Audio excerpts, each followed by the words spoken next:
My name is Terri Cardinal. I am from Saddle Lake Cree Nation here in Treaty 6 territory. So I had an opportunity a few years ago to work with Blue Quills First Nations University. Previously, it was an Indian residential school. There was a takeover that happened by many of our nations at that time in 1970, where they occupied the space. And then it was handed over to our nations in 1971. I have quite a bit of a history and relationship with Blue Quills. I always say that I was in Blue Quills as a newborn.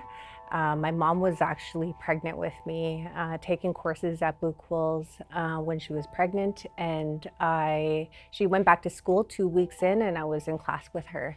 So that's how long my relationship with Blue Quills is.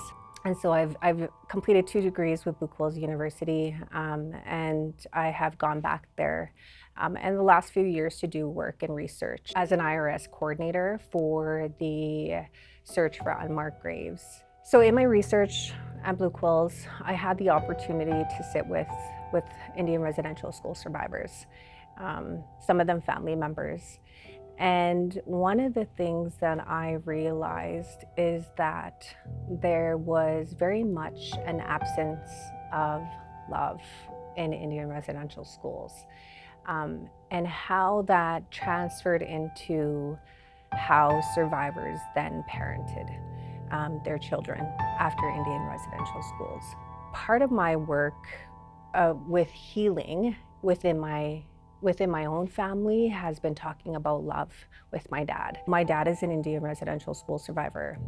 He attended Blue Quills Indian residential school. I had the opportunity to create a meditation piece with my dad that talks about love. And this was done in partnership with Amber Dion. And we were able to go into a recording studio, and I shared with my dad this love letter, essentially. And, you know, it was about talking about that I knew that I was loved by him or I knew I was loved by him when. And, you know, it was really an amazing experience because, you know, when my dad was later interviewed as a survivor, he talked about how he learned about love through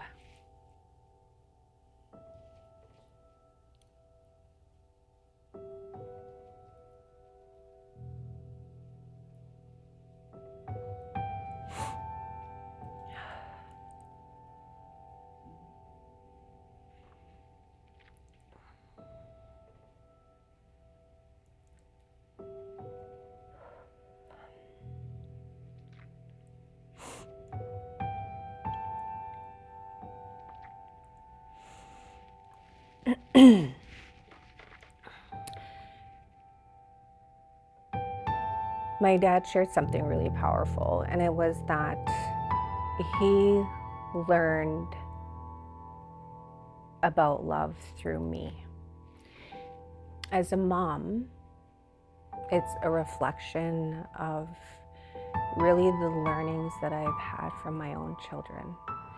And,